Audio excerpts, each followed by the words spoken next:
Salut et bienvenue à ce topo sur du coup le mouvement noir aux États-Unis dans les années 30.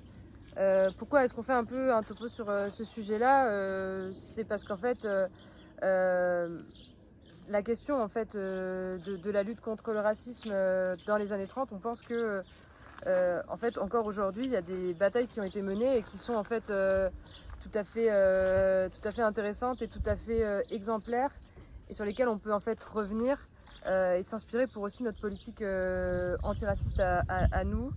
Mais aussi parce que c'est pas trop rare d'entendre en fait dire que les militants marxistes révolutionnaires ils se sont pas forcément préoccupés de la question du racisme au XXe siècle et qu'encore aujourd'hui, en fait, nous, le seul truc qui nous intéresse, c'est finalement la question de classe et qu'on ne s'intéresse pas aux questions des oppressions et notamment dont fait partie l'oppression ici des personnes noires, mais racistes en général. Mais les autres oppressions également. Et ces critiques, elles viennent souvent des courants qu'on peut qualifier de postmodernistes, notamment la French Theory, les courants décoloniaux, les courants intersectionnels, etc. Bon, en vérité, on trouve déjà l'idée de la nécessité de lutter contre l'ensemble des oppressions dans les écrits de Marx et d'Engels dès le 19e siècle. Engels, il en parle dans L'origine de la famille, de la propriété privée, de l'État. Marx, il en parle dans d'autres trucs. Mais notamment, Marx, il parle dans Le Capital. Il parle notamment de l'oppression des Noirs aux États-Unis. Et il dit, je cite Le Capital, aux États-Unis d'Amérique, tout mouvement indépendant des travailleurs a été paralysé tant que l'esclavage a défiguré une partie de la République. Le travail ne peut s'émanciper dans la peau blanche où il est marqué dans la peau noire. En fait, il explique clairement qu'il ne peut pas y avoir une émancipation des travailleurs blancs sans une émancipation des esclaves noirs. Il explique clairement ça, et d'ailleurs il soutient clairement Marx le combat pour l'abolition de l'esclavage aux États-Unis, parce qu'il pense vraiment que sans la fin de l'oppression des travailleurs noirs, enfin pour le coup c'est des esclaves, il pourra y avoir aucune forme d'émancipation. Et en fait, il en parle aussi par rapport à d'autres nations opprimées, notamment les Irlandais qui sont opprimés par les Anglais. Et en fait, il dit bien Marx que aucune solidarité de classe ne peut se faire entre une classe ouvrière irlandaise opprimée et une classe ouvrière anglaise qui soutiendrait cette oppression. De la même manière qu'il peut y avoir aucune solidarité de classe entre des esclaves noirs et des travailleurs blancs, des prolétaires blancs qui soutiendraient cet esclavage. C'est pas possible. Et également, il nous dit bien que les capitalistes ils jouent énormément sur cette division. La presse, l'État, etc. Ils jouent sur la division entre blancs, noirs, entre irlandais et anglais. Aujourd'hui, on a beaucoup ce truc-là avec les immigrés en France qui voleraient le travail des travailleurs français, etc. C'est quelque chose qui sert les capitalistes et qui empêche toute forme de solidarité de classe. Et donc ça fonctionne avec la nationalité, avec la race, avec n'importe quelle oppression qui est entretenue par qui ne naît pas dans le capitalisme, mais qui est entretenue par le capitalisme. Bon, cette question du coup de la solidarité de classe entre les travailleurs blancs et les travailleurs noirs, on peut se poser la question de quelle application concrète est possible dans des pays comme les États-Unis, où la classe ouvrière elle est ségrégée, elle est divisée en races distinctes, et c'est aussi un pays qui n'a pas de tradition ouvrière importante. Contrairement aux pays européens, c'est un pays qui n'a pas d'organisation ouvrière de masse dans ces années-là.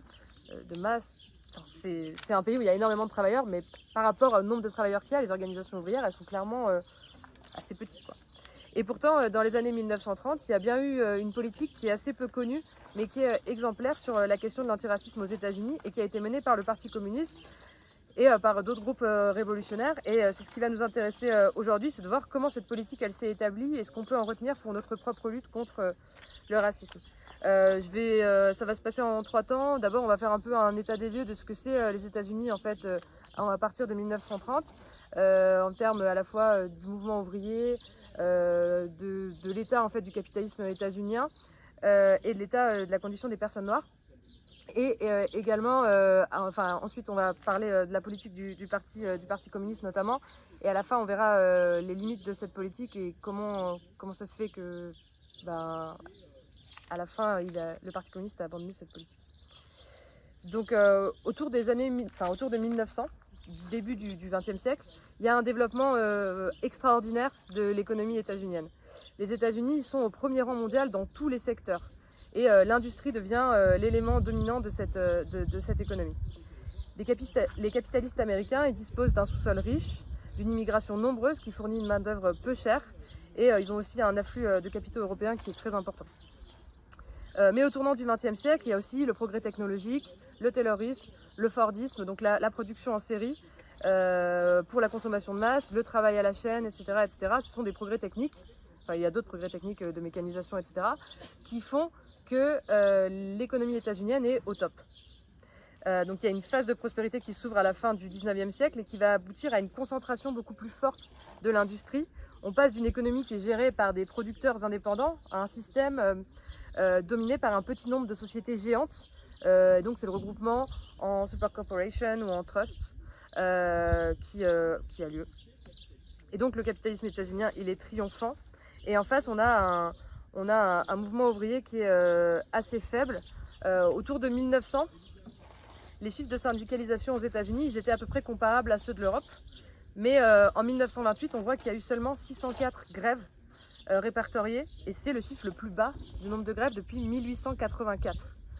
Donc, alors qu'en Europe, à ce moment-là, il y a quand même il y a quand même du mouvement, quoi. Donc ça, c'est lié notamment à une chose, c'est la répression très très violente qu'il y a aux États-Unis. Et c'est une répression qui est beaucoup plus patronale que gouvernementale finalement. Par exemple, en 1919, il y a une grève très importante de la sidérurgie qui entraîne 365 000 sidérurgistes sur les 500 000. Et le patronat, ce qu'il va faire par rapport à cette grève, c'est barricader ses usines avec des barbelés et faire tirer à balles réelles sur les ouvriers par ces milices privées. En fait, ce qui va faire 26 morts. Les entreprises, elles ont des armées privées, elles font appel à des entreprises de privés, de détectives privés, presque d'agents secrets, ce qui va devenir après d'ailleurs des agences de services secrets aux États-Unis, hein, certaines. Ils ont recours aux espions. Et par exemple, dans l'usine Ford Rivière-Rouge à Détroit, il y a un employé sur 10 qui est un espion. Et il y a 90 000 employés dans cette usine, ce qui fait quand même un très gros nombre d'espions. Donc en fait, on voit qu'il y a des conditions qui ne sont pas hyper favorables en fait, au mouvement ouvrier. Mais on a quand même ces trucs-là de l'émergence d'un prolétariat industriel nombreux qui a quand même mené des batailles en fait, au début du siècle. Et le triomphe des capitalistes, il est aussi lié à la situation d'une partie importante de la population qui sont les personnes noires. L'histoire des États-Unis et des personnes noires, c'est une histoire qui est extrêmement violente au départ, avec le déplacement de milliers de personnes noires vers les États-Unis, vers les Caraïbes pendant l'esclavage au XVIIe, XVIIIe jusqu'au XIXe siècle, dans le cadre de l'esclavage. Et cet esclavage, c'est une des bases matérielles très importantes de la constitution des États-Unis comme puissance économique. Et ça permet sa prospérité, notamment, ça permet sa prospérité. L'esclavage, il est officiellement aboli en 1865, après 1863-1865, à la suite de la guerre de sécession. Les personnes noires obtiennent la citoyenneté états-unienne en 1868, puis le droit de vote en 1870. Mais en fait, c'est une égalité de façade. C'est totalement une égalité de façade. Leur oppression et leur surexploitation, elle est loin de s'arrêter. Il va y avoir ce qu'on appelle les lois Jim Crow, qui sont des lois qui sont promulguées par les États. Aux États-Unis, il y a l'État fédéral et il y a les États. Donc en fait, il y a des lois qui sont uniquement promulguées par les gouvernements notamment du Sud, de Caroline du Nord, de Louisiane, etc., qui sont des lois qui ont pour but de réduire les droits constitutionnels des personnes noires, notamment le droit de vote. Comment ils font ça? Donc ça, c'est à partir de 1877. Comment ils font ça? En fait, ils interdisent le vote aux pauvres. Parce que les Noirs, c'est les personnes les plus pauvres des pauvres. Ce qui fait que, par exemple, en 1910, en Louisiane, c'est moins de 0,5% des hommes noirs qui ont le droit de vote, soit seulement 730 hommes noirs. En Caroline du Nord, entre 1896 et 1904, il n'y a plus aucun homme noir qui peut voter, grâce aux lois qui réduisent le droit de vote. Et ces lois, elles mettent aussi en place la ségrégation. Avant sa légalisation à l'échelle fédérale, donc avec des écoles, des hôpitaux, des restaurants séparés pour les Noirs et les Blancs.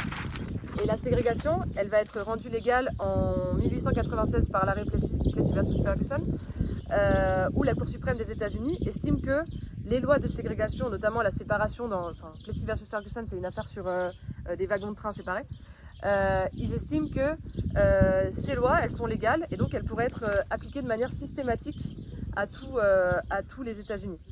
C'est la doctrine qui s'appelle Separate but Equal, séparés mais égaux, mais qui en fait ne sont pas du tout égaux. Évidemment que les écoles, les hôpitaux des Noirs, elles n'ont rien à voir avec les écoles et les hôpitaux des Blancs. Les personnes noires manquent de tout en fait dans cette société-là. C'est pas du tout une égalité. La ségrégation, elle est principalement et de manière systématique appliquée dans les États du Sud, moins systématique dans les États du Nord, mais néanmoins elle sert quand même partout de base au racisme très présent et aux discriminations qui sont subies en général par les personnes noires, et notamment les pogroms, les lynchages. Les lynchages, c'est la torture puis le meurtre de personnes noires. Peut-être que vous connaissez la chanson Strange Fruits qui parle de ça. Et par exemple, entre 1918 et 1927, c'est 405 hommes, 11 femmes, dont 3 enceintes, qui sont lynchés. Pendant ces pogroms, pendant ces lynchages, il y a un petit peu une forme de résistance de personnes noires qui s'organisent, mais à ce moment-là, certains prennent les armes. Mais à ce moment-là, le mouvement ouvrier il reste totalement extérieur à ça. Dans ces années-là, il n'y a vraiment pas du tout de lien qui est fait. Et en fait, après la Première Guerre mondiale, il y a une immigration très importante des personnes noires, de la campagne vers les villes et du sud vers le nord. Et il y a une sorte de nouvel état d'esprit qui se met en place, qui est lié au fait que les Noirs ont servi pendant la Première Guerre mondiale. Et ils sont allés en Europe et ils ont vu qu'en fait, ils ne se faisaient pas traiter exactement pareil. Et que du coup, il y avait peut-être un souci avec ce qui se passait aux États-Unis. Alors, ils s'en rendaient compte avant, hein, évidemment, mais là, c'est vraiment une très grosse différence. On voit bien dans les écrits de James Baldwin notamment. Du coup, il y a un nouvel état d'esprit, une sorte de refus du racisme, de volonté de reprendre un peu la main. Et c'est ce qui s'appelle les New Negroes à ce moment-là, donc les nouveaux noirs, nègres. Mais du coup, c'est un peu cet état d'esprit qui fait qu'il y a aussi une forme de résistance. Mais aussi le fait qu'à la fin des années 1920, le prolétariat il est plus totalement ségrégué. En 1890, seulement 7% des Afro-Américains travaillent dans l'industrie. Et en 1930, c'est 25% qui travaillent dans l'industrie.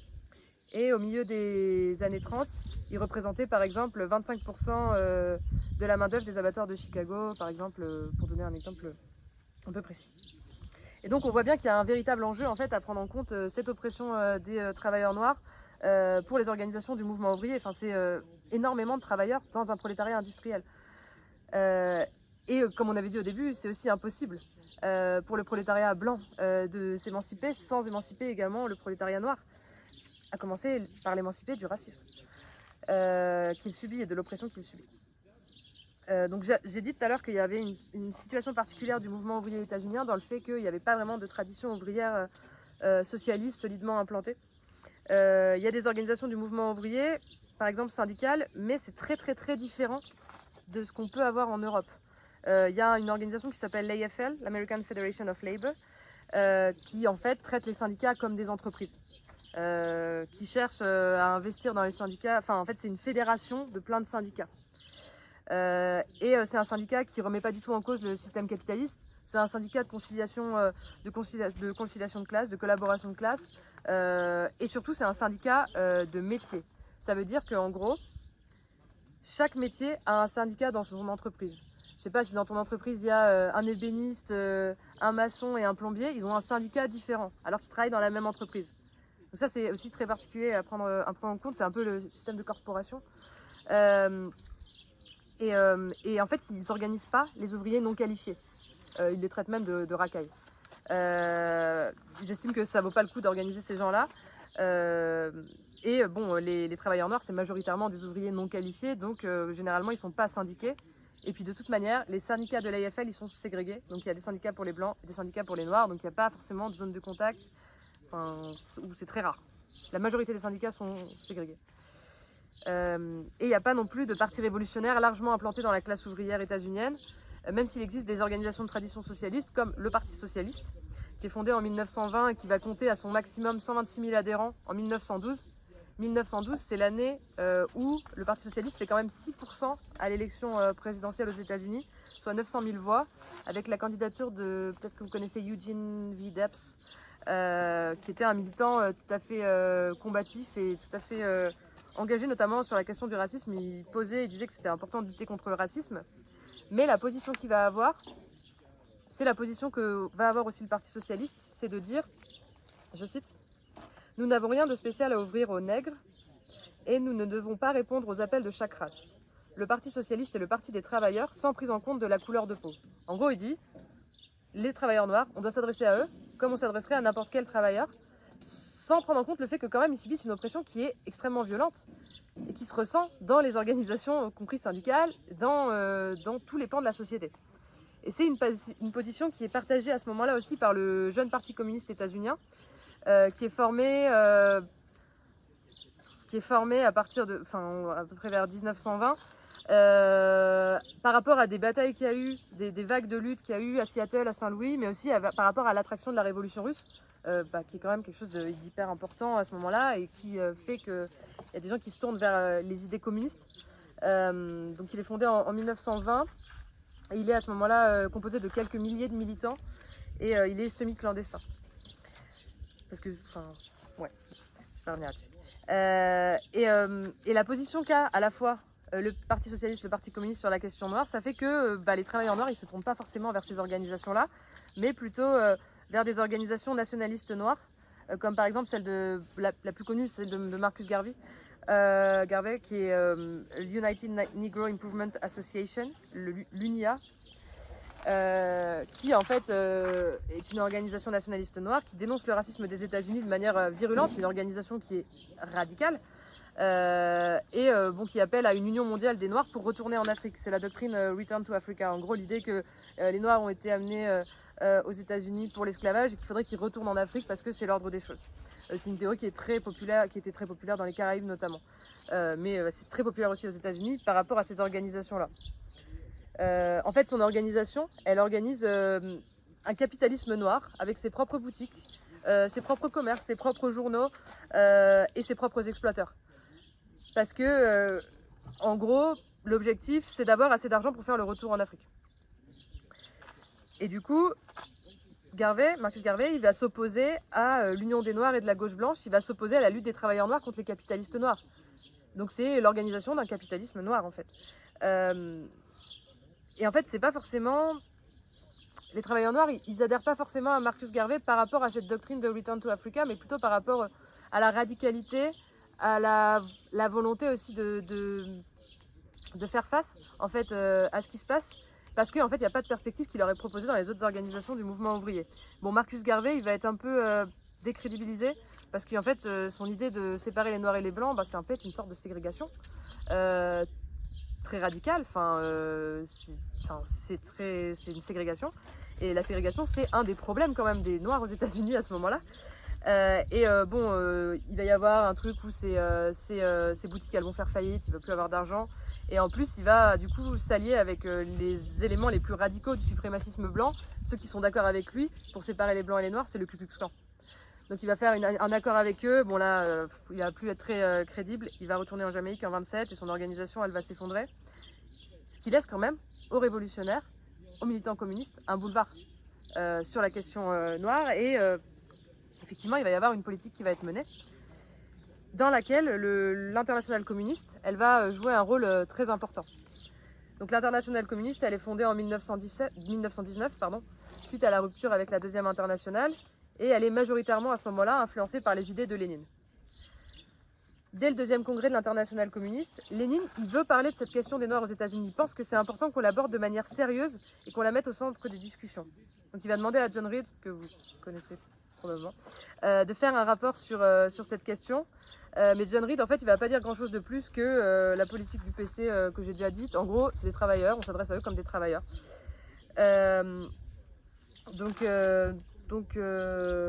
Donc voilà, mais Lénine, il va insister, il ne va rien y avoir qui va se passer à ce congrès-là, en tout cas sur cette question. Lors du 3e congrès de l'Internationale communiste, il va y avoir une commission qui va être mise en place sur cette question. Et lors de du 4e congrès, il va y avoir vraiment une mise à l'ordre du jour de cette question noire. Il va y avoir 2 communistes noirs américains qui vont introduire la question de la situation des Noirs devant le congrès. Un qui s'appelle Otto Wiswood, qui va défendre la ligne traditionnelle du parti. Et un autre qui s'appelle Claude McKay, qui est un écrivain américano-jamaïcain, qui va plutôt plaider pour une intervention spécifique en faveur des travailleurs noirs, en soulignant leur oppression particulière. Et en fait, lui de base, il n'était pas invité par le PC américain à venir, mais il est quand même venu, il est quand même accueilli chaleureusement par la direction de l'Internationale communiste, et notamment par Trotsky, parce que Lénine à ce moment-là, il vient de faire un AVC, donc il n'est pas là, mais il y a Trotsky, qui va demander à McKay d'écrire un livre sur la situation des Noirs aux États-Unis. Et McKay va écrire un livre où il dénonce en fait, il dénonce les concessions qui sont faites au racisme par ses camarades dans le PC. Et il appelle à un travail spécifique en direction des Noirs américains. Et lors du 4e congrès, il y a une résolution particulière qui est votée et que je vais citer. Le 4e congrès reconnaît la nécessité de soutenir toute forme du mouvement noir ayant pour but de miner et d'affaiblir le capitalisme ou l'impérialisme ou d'arrêter sa pénétration. L'Internationale communiste luttera pour assurer aux Noirs l'égalité de race, l'égalité politique et sociale. Elle utilisera tous les moyens à sa disposition pour amener les syndicats à mettre les travailleurs noirs dans leur rang. Là où ces derniers ont le droit nominal d'adhérer aux trade unions, elle fera une propagande spéciale pour les attirer. Si elle n'y réussit pas, elle organisera les Noirs dans des syndicats spéciaux et appliquera particulièrement la tactique du front unique pour forcer les syndicats à les admettre dans leur sein. Donc on est quand même sur l'idée d'avoir un travail spécifique d'adresse aux Noirs et de faire en sorte que ces personnes-là soient intégrées dans les organisations syndicales. Dans le but de militer avec eux évidemment et de s'adresser à eux. Et du coup, ce gars-là, Claude McKay, c'était un membre d'une organisation qui s'appelait l'African Blood Brotherhood, qui était un groupe d'intellectuels noirs d'origine caribéenne de New York. Enfin, ils étaient plutôt implantés à New York. Et eux, ils ont une combinaison entre un nationalisme noir et un soutien à la lutte des classes. Et une forme d'internationalisme aussi. Et c'est cette forme d'internationalisme qui va les mener vers le communisme. En fait, ils s'intéressent à la position de l'Internationale communiste de soutien au peuple colonisé. Et c'est ça qui les amène à rejoindre le PC en 1922. Et c'est notamment l'African Blood Brotherhood qui va aussi tirer le Parti communiste vers une intervention en direction des masses noires. Parce que eux, notamment, ils menaient une politique volontariste à Harlem, qui est du coup le quartier noir de Manhattan. Tous ces trucs-là, ça mène au congrès de 1928 où l'Internationale communiste, elle appuie sur la nécessité de s'adresser aux travailleurs noirs.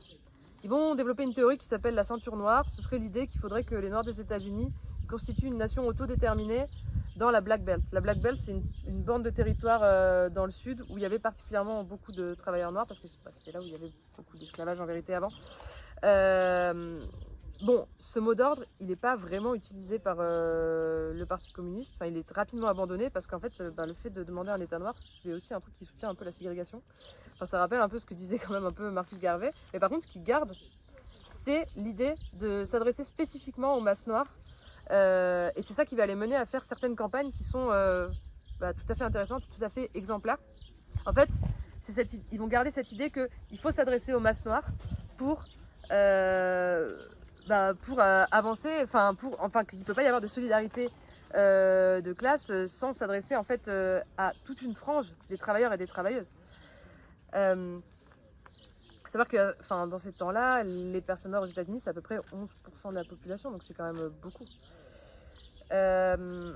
Donc en octobre 29, il se passe un truc qui fait que le rêve américain s'effondre un peu pour certaines personnes. C'est le krach boursier d'octobre 29 qui va mener à la Grande Dépression. Bon, il y a plein de conditions économiques qui font ça et franchement, je ne vais pas revenir dessus. Mais c'est un gros revers pour les capitalistes états-uniens avec 773 banques qui font faillite et une production industrielle qui baisse de moitié entre 1929 et 1933. Mais ceux qui vont payer cette crise, ce n'est pas les capitalistes, hein, c'est la population. Le chômage, il est de 3,1% en 1929, mais il atteint 25% en 1933, soit 15 millions de travailleurs au chômage. Et ce chômage, il ne va pas redescendre en dessous de 13,8% pendant toute la période d'avant-guerre. Les bidonvilles se multiplient, il y a plus de 2 millions d'États-Unis qui sont sans abri en 1933. Et pour les travailleurs noirs, dans des villes comme Détroit, Chicago, Philadelphie et New York, en 1932, c'est 40 à 55% de chômage. Donc ils sont encore plus touchés par ces choses-là, par cette crise économique. Dans cette situation, on a parlé tout à l'heure de l'AFL, le syndicat, la fédération de syndicats. Et il y a une autre organisation qui s'appelle la NAACP, la National Association for the Advancement of Colored People, qui est une organisation de défense des droits civiques des personnes de couleur. Ces organisations, elles vont mettre l'accent sur l'action juridique face aux expulsions et aux licenciements. Donc ils vont chercher des recours juridiques, quoi. Mais ça ne va pas du tout amener de réponse à la crise. Et c'est plutôt le Parti communiste qui va plutôt mettre l'accent sur la lutte, vraiment les luttes de masse, qui va plutôt avoir un impact assez important à ce moment-là, sur les conditions notamment des travailleurs noirs dans cette crise, en prônant l'unité bien sûr des luttes des travailleurs noirs et des travailleurs blancs. Une campagne très importante qui mène, c'est sur l'indemnisation du chômage. Puisque les Noirs sont davantage touchés par le chômage, il faut aussi s'adresser sur des questions spécifiques. Enfin, c'est pas une question spécifique aux Noirs, c'est ça qui est intéressant. C'est pas une question spécifique aux Noirs, mais les Noirs sont davantage touchés par ça et il faut essayer de mobiliser aussi ces travailleurs noirs là-dessus.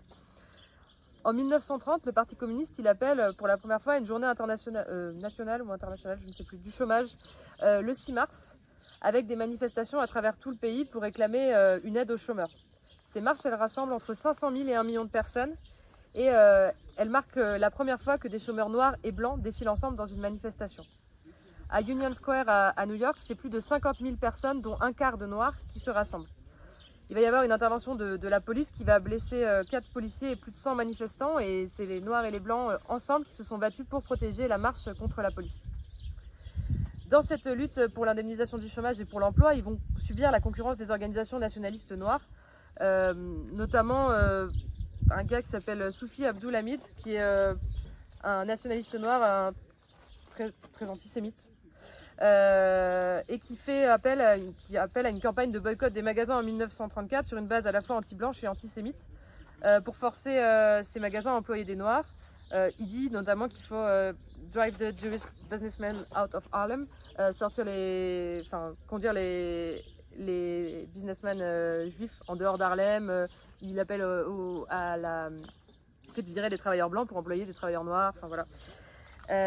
Cette campagne, en fait, elle aggrave très largement les divisions raciales, et le Parti communiste, il va la dénoncer et il va organiser sa propre campagne qui réunit des travailleurs noirs et des travailleurs blancs dans des piquets de grève qui appellent à l'emploi des noirs sans que des blancs soient licenciés.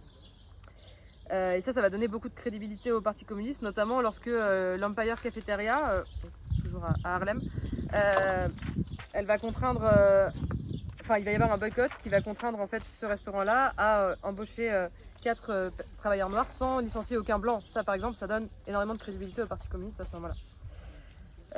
Le 7 mars 1932, le Parti communiste il va aussi organiser une marche de la faim devant la Ford Motor Company pour exiger des emplois, un salaire de 50% pour les chômeurs et $50 de secours d'hiver par famille. Les manifestants ils vont porter à ce moment-là des pancartes qui réclament notamment pas de discrimination contre les Noirs en matière d'emploi, de secours, de services médicaux et j'en passe. Ils vont être 3000 dans cette manifestation. La police elle va ouvrir le feu et tuer 4 personnes, dont un travailleur noir de Ford qui s'appelle Curtis Williams. Et 5 jours plus tard, un cortège funèbre pour les victimes va attirer 30 000 travailleurs, noirs comme blancs. Et ça va être un record de manifestations à Détroit. Bon, je ne vais pas revenir sur toutes les campagnes qu'ils font. Ils font contre les expulsions parce que ça touche aussi majoritairement, de manière plus significative les Noirs. Ils font des pétitions contre la ségrégation, notamment dans le sport, notamment dans le baseball. Ils font aussi des campagnes pour l'éradication du racisme à l'intérieur du parti en promouvant des dirigeants noirs dans le parti. Par exemple, en 1929, 6 Afro-Américains sont élus au comité central du parti. Et aussi, ils mènent des campagnes très importantes contre la terreur policière et les lynchages.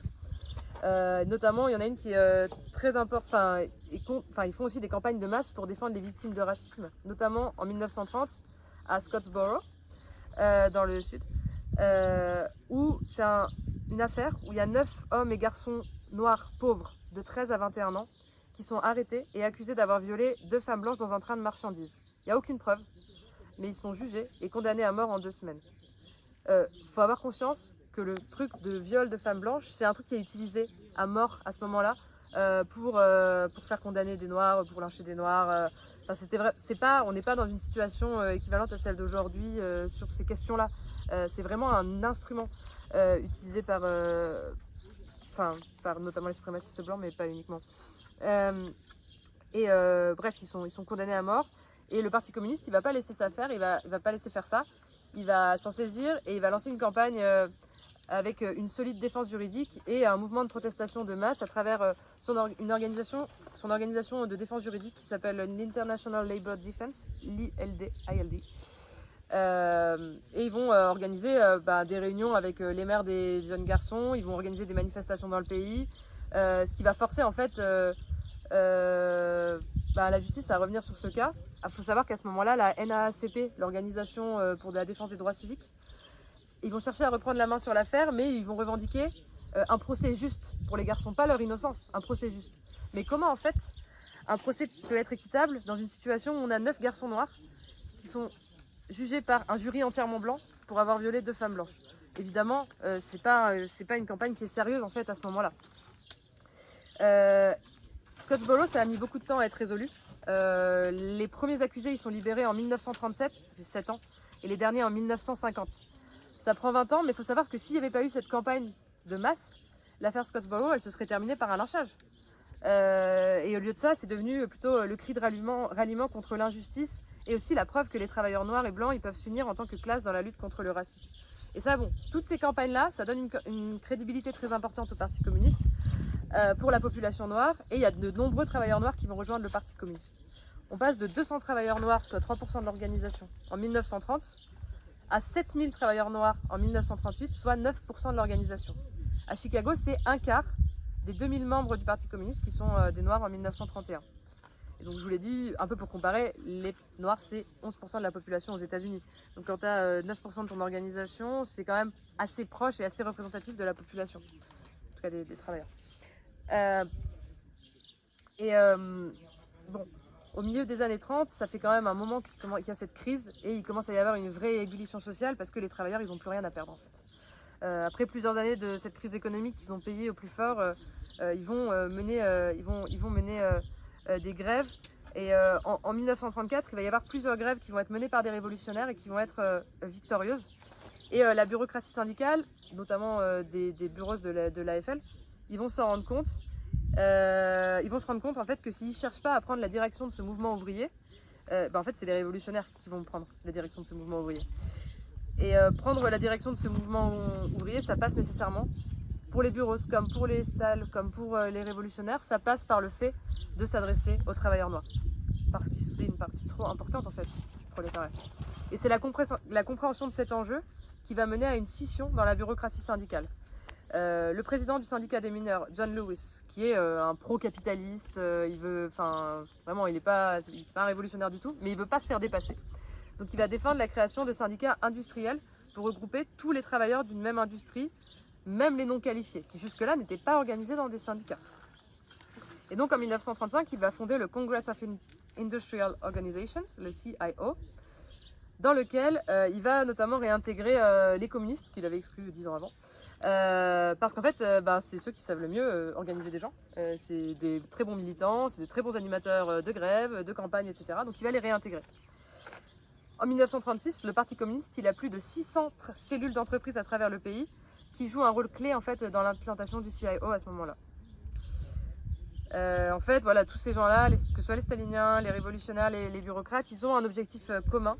Et cette compréhension que pour s'implanter dans cette partie de la classe ouvrière, dans les bastions ouvriers états-uniens, notamment à Chicago, mais à Détroit, etc., il faut s'adresser aux travailleurs noirs.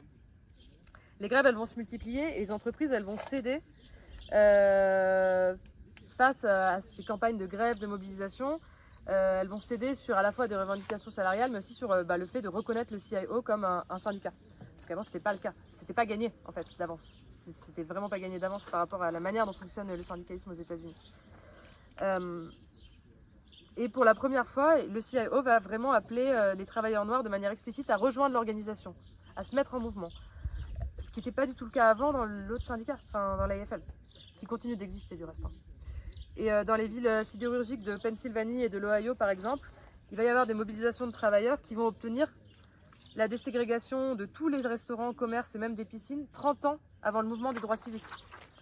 Donc quand on dit que aussi la ségrégation elle n'est pas totalement appliquée dans le Nord, c'est aussi lié à ça. À ce moment-là, Ford, c'est un peu le dernier constructeur automobile qui résiste à la vague de syndicalisation. Bon, en même temps, on a dit tout à l'heure, c'est quand même le patron le plus répressif. Hein. L'armée de 3000 personnes, il a une armée privée de 3000 personnes, il y a un ouvrier sur 10 qui est un espion dans son usine de Rivière-Rouge. Mais c'est aussi Ford, le premier employeur à embaucher des Noirs à partir de 1914. Pour donner une idée, en 1940, plus de la moitié des Noirs qui sont employés dans l'automobile, ils sont employés à Ford. Donc c'est énorme. Ils ont un département spécial qui est dédié uniquement à l'embauche des Noirs, qui est dirigé par un ancien athlète noir, un athlète universitaire noir, qui était très influent à Détroit, qui s'appelle Willis Ward pour l'anecdote. Et Ford aussi, qu'est-ce qu'ils font? Ils financent les églises noires si elles ne soutiennent pas les syndicats, et ils leur disent qu'en gros les fidèles ils pourront être embauchés pour 5 $ par jour si ces églises elles ne soutiennent pas les syndicats, ce qui est pas trop pourri pour l'époque comme salaire. C'est pas génial, mais c'est pas pourri. En fait, il se fait passer pour un ami des Noirs, mais en fait, il les exploite beaucoup plus qu'ailleurs.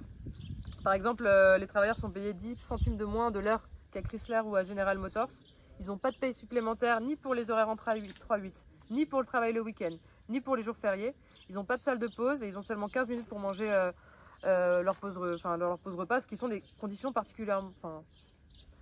Ailleurs, c'est pas beaucoup mieux, mais c'est quand même moins bien qu'ailleurs. Et à ce moment-là, il y a donc un syndicat du CIO, le syndicat du CIO qui s'appelle United Auto Workers, l'UAW, qui va chercher à lutter vraiment explicitement contre le racisme. Et il faut savoir que dans cette organisation-là, le Parti communiste va jouer un rôle assez important. Par exemple, lorsqu'il y a la convention de ce syndicat en 1939 à Saint-Louis, ce que va faire il va y avoir les travailleurs noirs du syndicat vont être victimes de discrimination lors de cette convention, et du coup le syndicat va voter pour ne plus jamais tenir sa convention à Saint-Louis. Ils vont également collaborer avec la NAACP, donc, qui est une organisation certes réformiste, molle du genou, etc., mais qui a une influence importante. Et ils vont collaborer avec cette organisation dans les années 30 sur les lois anti-lynchage par exemple. Ils vont aussi engager des organisateurs noirs, utiliser ses propres membres noirs, promouvoir encore ces membres noirs dans le syndicat pour aussi essayer de s'adresser aux travailleurs noirs. Et toute cette politique-là, ça va mener à ce qui va se passer lors de la grève de 1941. C'est une grève qui justement se veut comme à la fois une grève pour des revendications ouvrières, mais aussi comme une campagne antiraciste. Et aussi une grève pour la reconnaissance du syndicat, puisque Ford ne reconnaît pas le syndicat. À partir de février-mars 1941, le syndicat il va grossir et l'UAW elle va exiger une discussion officielle avec l'entreprise. Elle va recevoir aucune réponse et va déposer un préavis de grève. Le 13 mars, c'est 3000 travailleurs qui s'assoient pour protester contre les derniers licenciements de membres du syndicat. Puis le 18 mars, c'est 6000 travailleurs qui s'assoient jusqu'à ce que l'entreprise, qui disent on va s'asseoir jusqu'à ce que l'entreprise elle réembauche 12 syndicalistes licenciés. Le 19 mars, il va y avoir un autre bâtiment qui va faire grève et l'entreprise va finalement céder et réintégrer les travailleurs. Le 1er avril, Ford, la direction de Ford, refuse de rencontrer un comité syndical dans l'usine de laminage et va licencier plusieurs travailleurs syndiqués. Les ouvriers du laminoir ils vont arrêter la production et la grève va s'étendre à l'ensemble de l'usine. Ils appellent les dirigeants du syndicat et disent qu'il faut renvoyer les travailleurs au travail. Ce que dit le syndicat, c'est non, il faudrait d'abord embaucher les travailleurs licenciés. Bon, Ford refuse. 2 heures plus tard, grève officielle. À ce moment-là, donc c'est la grève officielle dans toute l'entreprise. Il y a seulement 1000 travailleurs à peu près, plus tous les agents de sécurité de Ford qui restent dans l'usine pour briser la grève. Et ils étaient seulement payés ils étaient payés $1 de l'heure 24 heures sur 24, ce qui est beaucoup.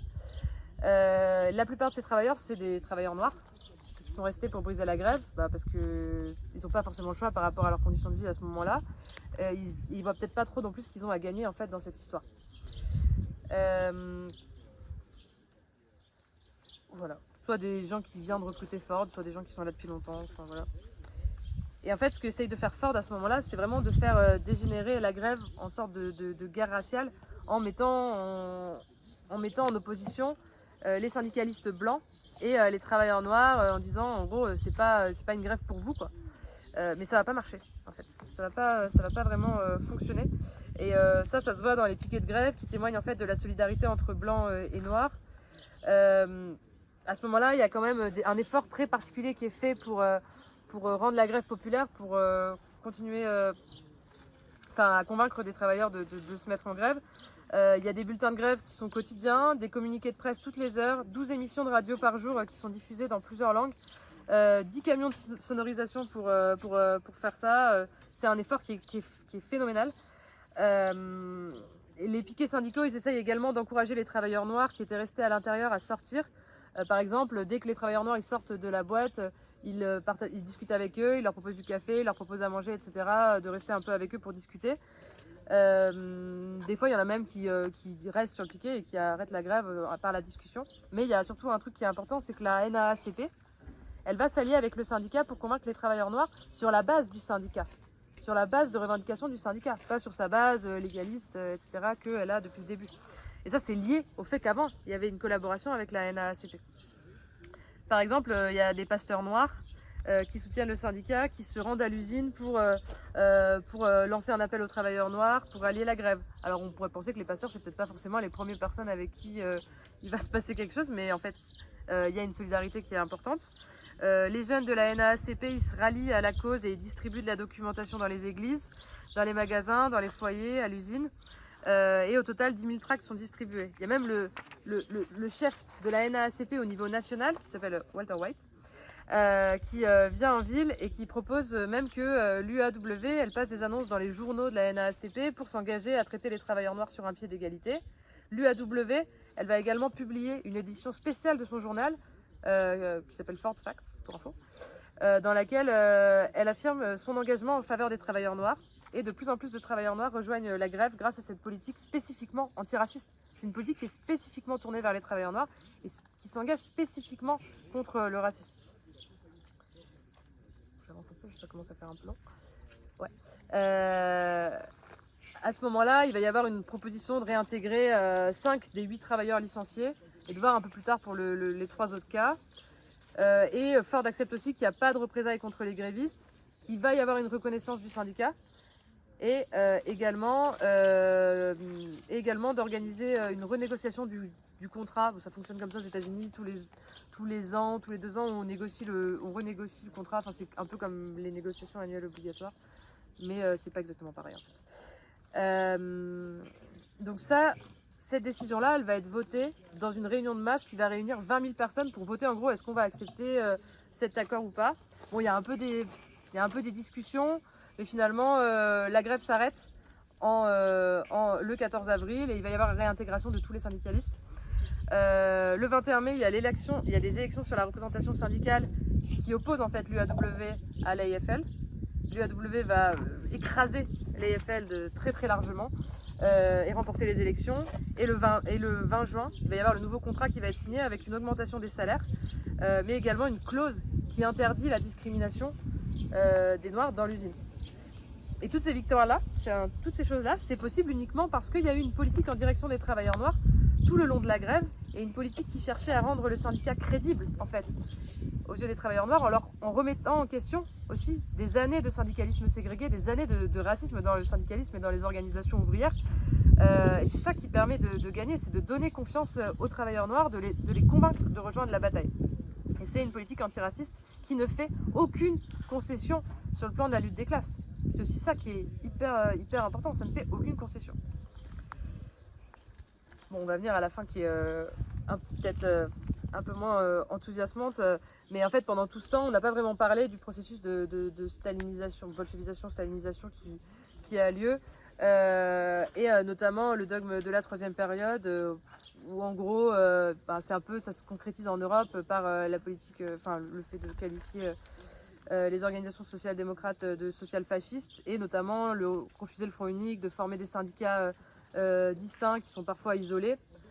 Mais ça, c'est pas quelque chose qui a un impact très important sur la politique du Parti communiste, parce qu'en fait, vu qu'il y avait personne qui proposait grand chose avant, ben, c'est un peu eux qui s'en sortent bien et qui proposent vraiment quelque chose sur la politique, notamment en direction des Noirs. Donc je vais pas trop revenir là-dessus. Ça fait déjà 45 minutes que je parle. Mais bon, après, il y a la suite. Enfin, à partir de 1933, il y a l'élection de Hitler en Allemagne. Et pour Staline, Staline veut se présenter comme un partenaire crédible pour les bourgeoisies occidentales que sont le Royaume-Uni et la France. Donc c'est le début des politiques de front populaire en Europe. Et aux États-Unis, bah, en fait, le Parti communiste, il va faire campagne de manière totalement acritique pour Roosevelt. Donc pour le Parti démocrate. Hein, bon. Dans le Sud, le Parti communiste, il invite même les travailleurs à s'emparer du Parti démocrate, à rejoindre le Parti démocrate. Et notamment, ça va se concrétiser par le remplacement de l'hebdomadaire du Parti communiste qui s'appelle Swords and Workers par le Journal of Progressive Opinion, qui est en gros un journal démocrate progressiste, enfin, qui a juste pour but d'attirer les libéraux du Sud, quoi.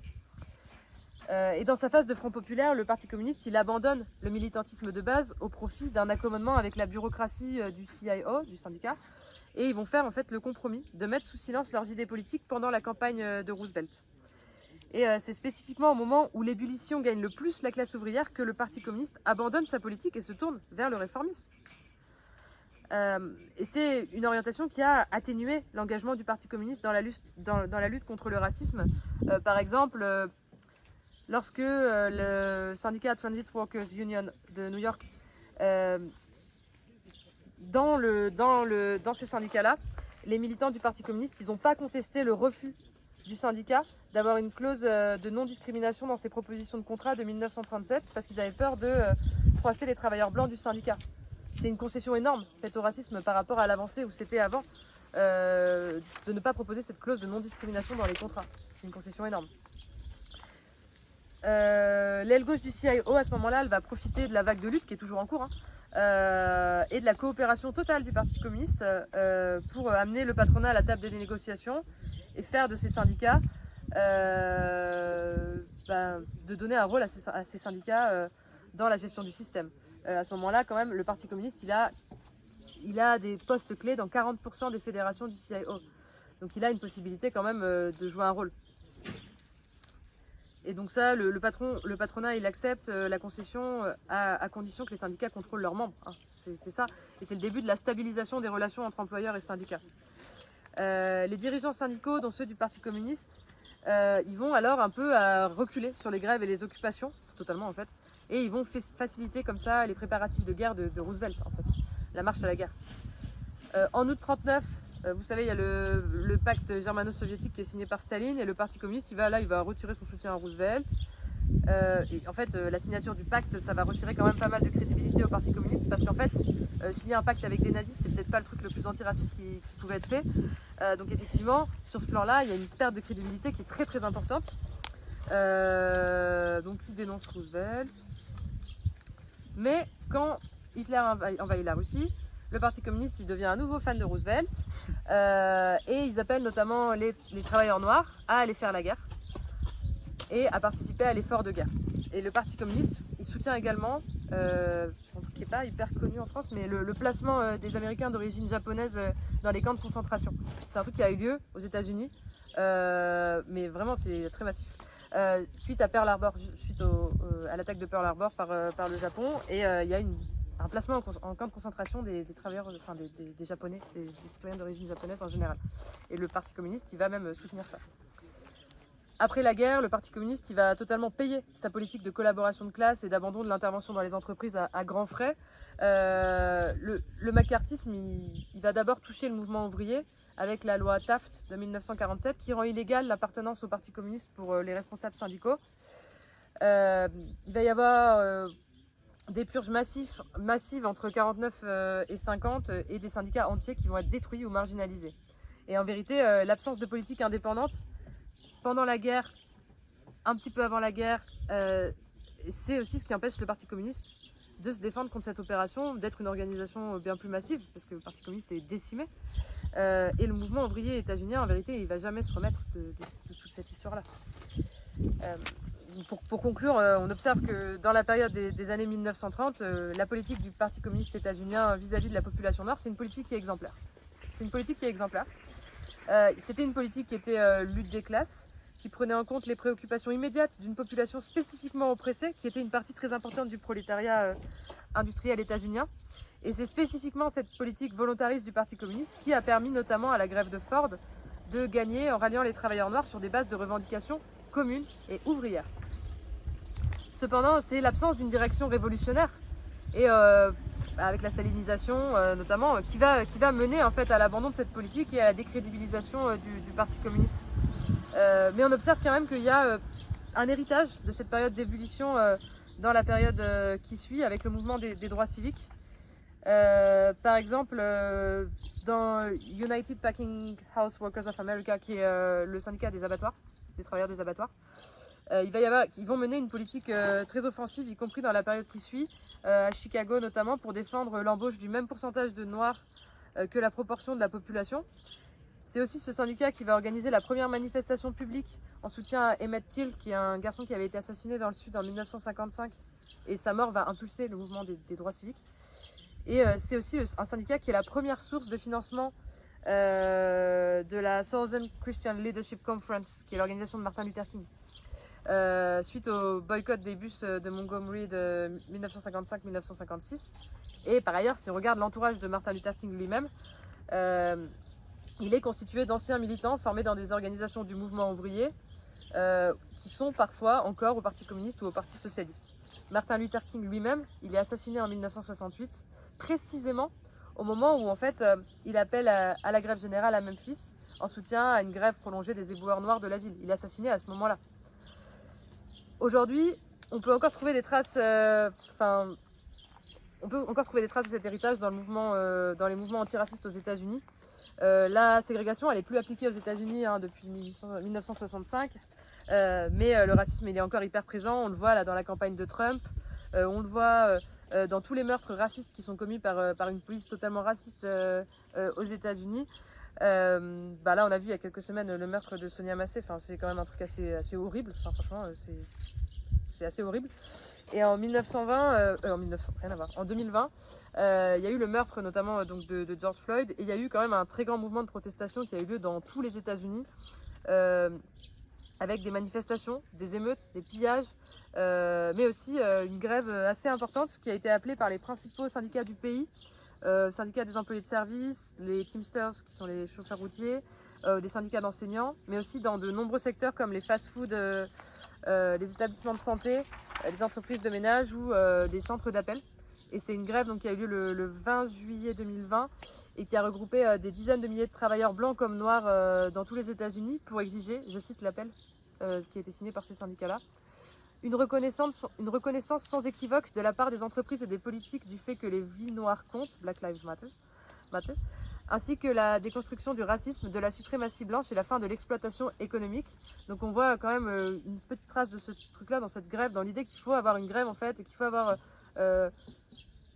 la clé du mouvement ouvrier, la force du mouvement ouvrier, c'est la grève, et il y a quand même l'idée de quand même mener une grève sur ces questions-là du racisme.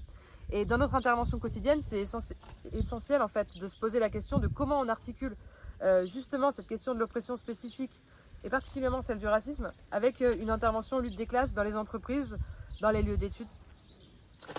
Parce qu'en fait, au centre du marxisme, il y a l'idée que les travailleurs ils peuvent atteindre leur émancipation que s'ils s'unissent contre leurs oppresseurs et leurs exploiteurs communs.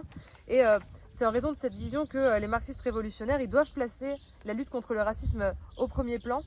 Et sans une lutte cohérente contre le racisme, en fait, c'est impossible de parvenir à une unité du mouvement ouvrier qui soit fondée sur l'égalité. Sans surmonter les divisions qui assurent la domination du capitalisme, la classe ouvrière, elle ne peut pas se libérer. Voilà, merci.